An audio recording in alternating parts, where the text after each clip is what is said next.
nandito na tayo.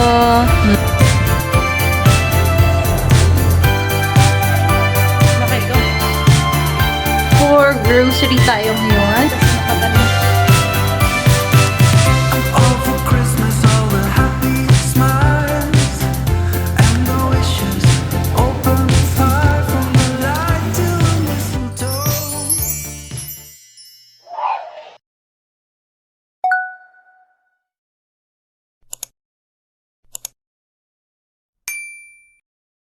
May sakto di timing na.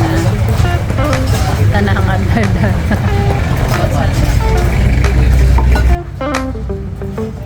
Sabaw.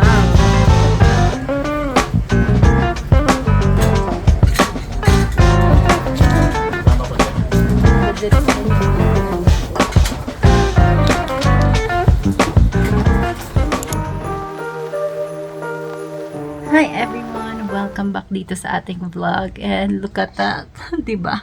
Ang gulo ng buhok natin. All this morning ayaw maiwan itong baby natin. So, ang dami ko talagang aayusin dito, which is supposed to be our agenda for today.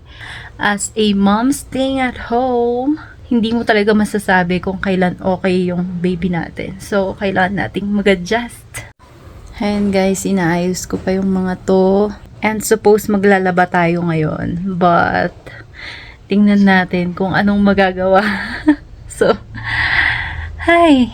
Nakapagsampay na ako kanina. Kaso, parang uulan ngayon. Hindi ko alam kung may bagyo ba. I'm not updated. Ganyan po ang ating weather for today. 안녕 나의 이름아 참 오랜만에 Oh. Ang isang-isang. Hi! Hi! Ay! Ay!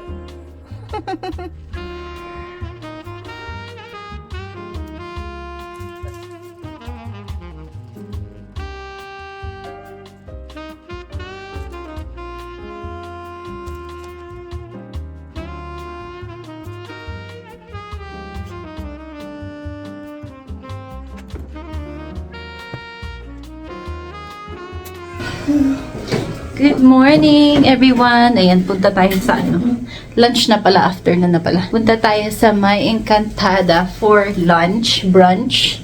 So, ayan. Tara, G. Tapos, Erin Putsi.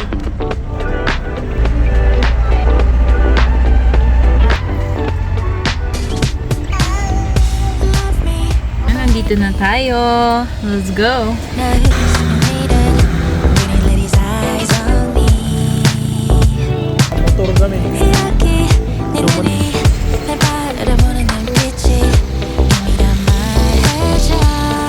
Sleepy ka? Sleepy? You can sleep?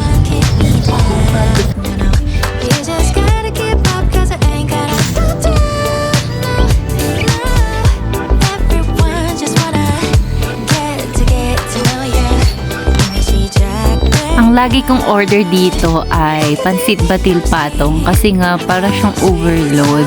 Madami din silang ino-offer dito and mura siya. So, kung gusto nyong mag-drop by dito. By the way, may dalawa silang branch dito sa may Long Long at sa may Cam 7. So, visit na din kayo guys.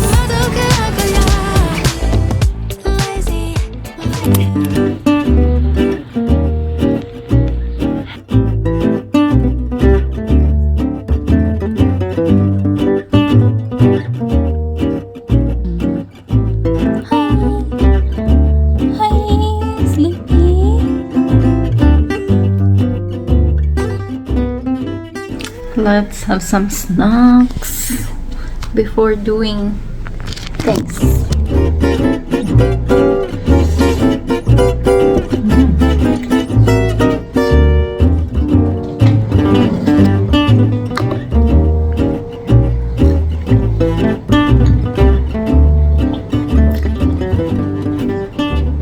So, ayan. Punta tayo sa may Korean Mart kasi magluluto tayo ng jjajangmyeon. Kung meron. And drop by din kami para sa gulay. Hi! What's up? Medyo mahirap hanapin is yung sa zucchini kasi usually rare siya dito sa sa mga talipapa.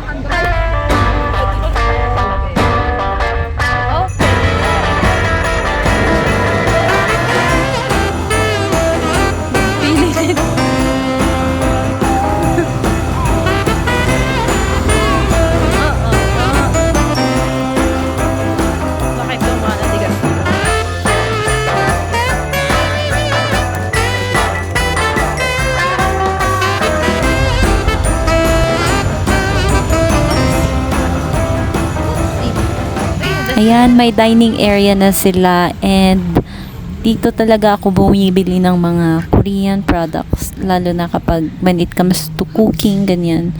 But today, wala tayong black bean paste.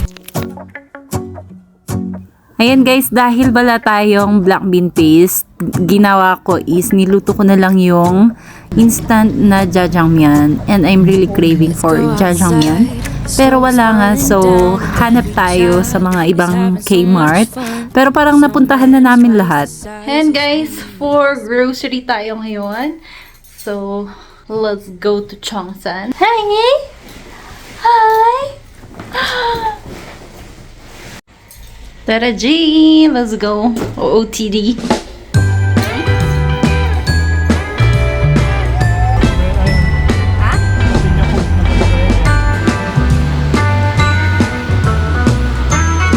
Natuwa talaga ako dito sa cart nila kasi ayan, pinalitan na nila ng bago kasi yung mga gulong nito hindi talaga sila umiikot or ang daming buhok. But anyway, ang sayang mag-grocery ngayon kasi ang daming nakasale, lalo na at Christmas season, ang dami nating pwedeng mabili dito. And kung kayo din naghahanap ng grocery na mas mura, dito talaga ako sa Cheongsan pumupunta, and I think karamihan din naman sa amin. And kung gusto nyo naman ng convenience, you can go to Save More, ganyan, kasi medyo less yung tao pero medyo mas mahal nga lang.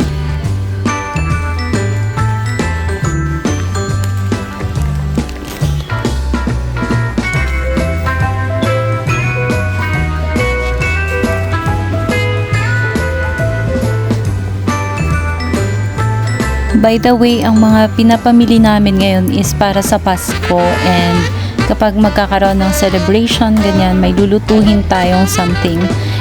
Yung mga pagkain pang araw-araw, bibili na lang kami ng mga gulay sa labas kasi mas okay yon.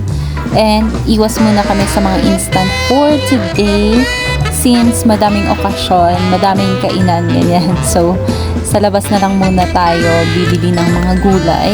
And ayan, kimchi, kailangan natin to kasi maganda siya sa digestion. Ayan na nga, nag-ikot-ikot na lang ako habang hinihintay si Habs kasi naghanap siya ng parking, and mamaya pala magkakaroon sila ng basketball, so bili tayo ng Gatorade. And bili nga din ako ng ganito. Ngayon lang akong nakakita na meron ganito dito sa Cheongsan, so itry natin to.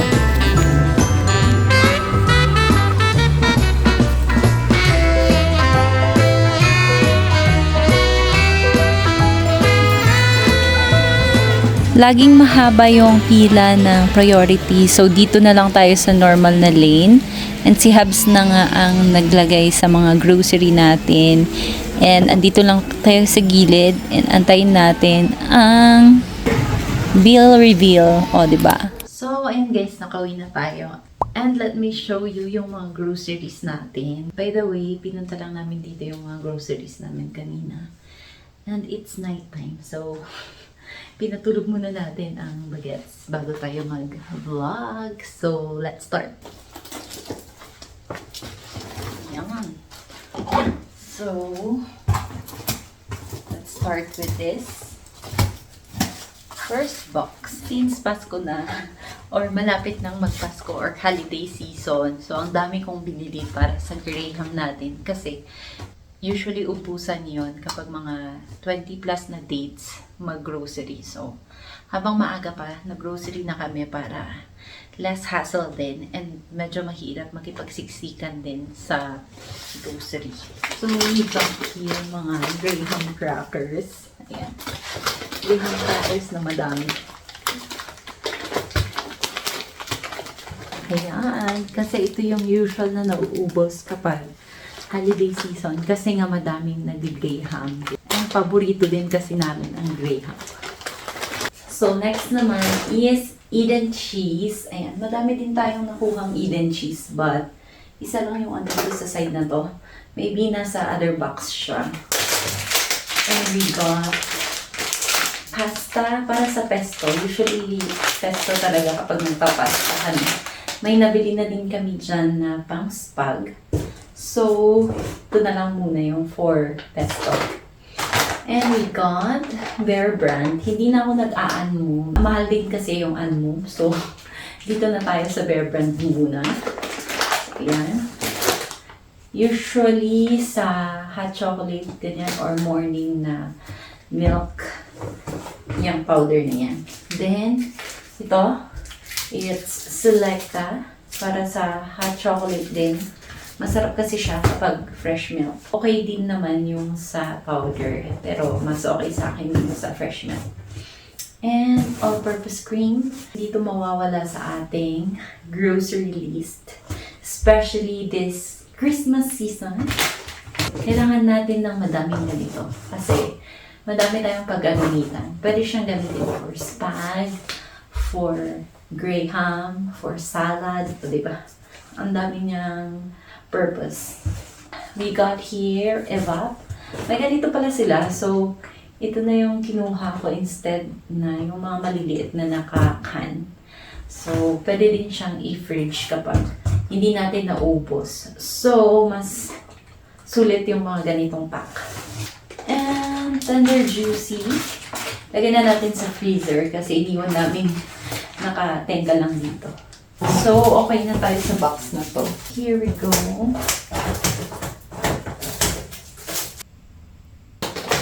So, ayan, mga pesto paste. Yan yung mga pinagbibili natin for the holiday season. And we got here, ito pala yung naamoy ko. We got here mga ganyan. Pang breakfast. So, lagay natin sa container later. And here we go, pasta para sa salad or sopas. So, whatever na gusto natin lutuhin. So, we have here, ito dalawang kind. So, hindi ko alam kung ano yung mas better sa kanila. But I usually use ito.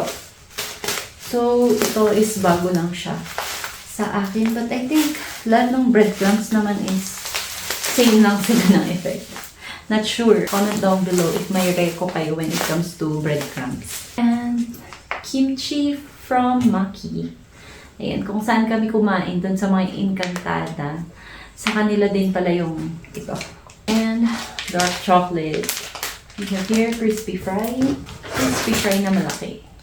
So, if trip namin ng spicy ito, may salt na siya. Pero itong original wala. So, ayun. Ay, may tulo ng kimchi. So, may bago tayo sa grocery list natin, yung chunky. May pinapatry yung friend ko sa akin na yung sa Highland at ayun. Wala kasi sa Chongsan, so ito muna yung try natin. If nahanap ko yun, itatry din natin. Soya oil, seasoy, soy sauce. Madami tayong mga lulutuin for this holiday season. So, we need these. Ito, Papa, ketchup. Para sa adobo kasi nilalagyan namin ng ganito. Masarap siya. Ito, mushroom para sa ano natin, kung magka-carbonara. Kapag hindi natin siya magamit for carbonara, pwede din ito sa mga sahog ng ulam. And I got also Liberty. Ito yung pinaka-paborito kong condensed kasi hindi siya ganun ka-tamis. So, perfect siya para sa mga nag-lessen ng sugar. Sure. So, ito yung suka na parang dito ko lang nakikita tong suka na to. Wala siya sa Manila or kahit nung nagstay ako sa Laguna, wala dito. So, hindi ko alam kung dito lang ba sa may northern part to sinusupply. And fruit cocktail. May isa pa tayong box. And hindi na siya kasya dito. So, dito ko na lang siya ilagay. Ayan, back muna tayo sa Dell. For now, ito yung violet. But, ito yung sinasabi kong mabango. So, kapag naghahanap kayo ng something na super fresh, ito yon. Pero, this one, okay din naman to. Pero parang medyo maasim yung freshness niya. Alam niyo, hindi ko siya ma-describe. But, ganon. Tapos, yung sa Yen Yen, wala kasi silang stock nung pumunta kami. May dalawang natira, pero sira yung takip. So, hindi ko na kinuha. And, ito na muna for now. As usual, we have Smart for our dishwashing base. And, my favorite Magnolia na mayo. Hindi ako maumay dito. Medyo naumay ako sa mga ibang mayo. But for this, nagagamit ko siya sa mga salad, ganyan. Or sandwiches. Ayan, so ito is, balak ko siyang ilagay dun sa ilalim ng Christmas tree para kapag may dumating na mga bata, ganyan. Pwede silang kumuha nito, tigisa. Madami kasi siya. And iba-iba. And kapag hindi maubos, syempre, snacks na din natin. O, diba? And ito, nag-hoard kami ng madaming butane. So, for those people na gumagamit ng butane, kumuha kami ng 3 nito. Kasi nga, mahirap magbalik-balik dun sa grocery kapag yung mga ganitong bibilhin. And sabi ko nga, mas mahal kapag dun sa Kmart. So, this is 174 for 4 pieces. So, mga magkano yun? Basta nasa 60 plus lang siya. Kapag sa Kmart, 70 plus something. So, mas nakatipid tayo. And, ito yung sinasabi ko mga cheese na maliliit. For ano lang to, parang pang toppings lang ganyan. So, ayan. Iba pa din talaga kapag Eden cheese yung ilalagay natin sa mga niluluto, especially sa ating mga Pinoy. So, ayan. Bumili din kami ng mga snacks kanina. And also, ito. Gustong-gusto ko talaga itong mochi. Since ang lambot niya. And also, bumili din kami ng Kim-Tam. Pero, ubus na. And got to rate ganyan. So, ayun lang guys. For today's grocery. And, ayun. Medyo nagkakaroon na tayo ng delay ngayon sa vlogmas natin. Kasi nga, parang every time na gusto kong mag-vlog ng another na vlog, meron si baby. Which is, kailangan ko din mag-adjust dun sa time and everything. So, hopefully, manood pa din kayo. Thank you so much, guys, for supporting this channel all throughout. And, ayun lang for now. See you tomorrow. Ayusin ko to bukas kasi gabi na. So, yun yung magiging vlog natin for tomorrow. So, ayun guys. Bye for now. See you tomorrow.